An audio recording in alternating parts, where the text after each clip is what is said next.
Bonsoir, voici l'analyse technique du CAC 40 pour le 14 décembre en clôture.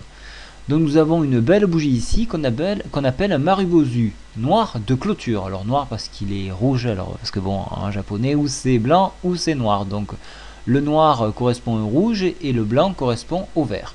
Donc ici Marubozu de clôture. Donc alors ce qui se passe, donc c'est une dans un mouvement baissier comme ça peut être considéré, ça peut être interprété comme un sell-off, c'est-à-dire une vente massive, peut-être un peu exagérée au vu donc de l'enfoncement de la MM20 et du support psychologique des 3000 points. Et puis surtout la peur de ce fameux triple A, de cette perte de triple A qui a engendré une vente excessive. Voilà ce qu'on appelle un sell-off.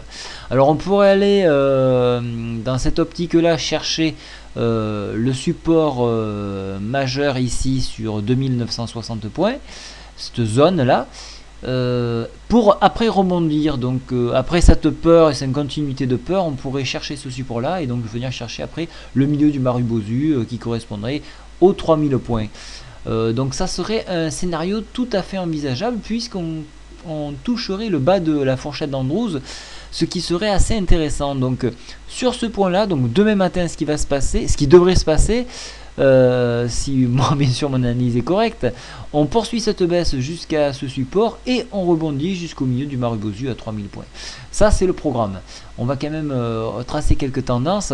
On pourrait tirer une fois la baisse faite, on pourrait tirer jusqu'à 3006. Oui, vous voyez, on rejoint un petit peu ce que je disais, ce seuil psychologique qui correspondrait donc au milieu de ce Marubozu.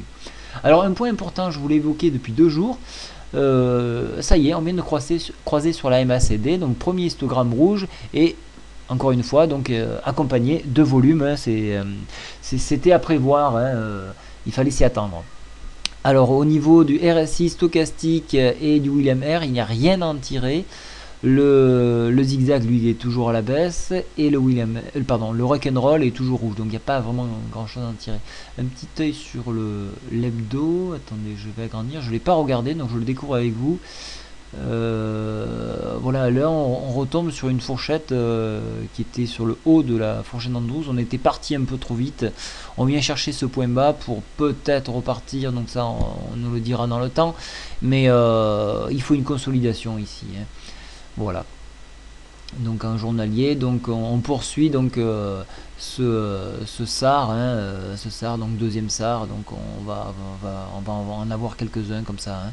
Voilà, donc il faut attendre de cette nouvelle, le triple A, il y a de grandes chances qu'on le perde, tout le monde le sait, on joue beaucoup sur cette peur, donc c'est normal qu'on ait cette baisse, surtout un franchissement de MM20. Donc pour demain, baissier, et tant qu'on n'a pas touché ce support, on n'aura pas de rebond. Voilà, et bien je vous ai tout dit.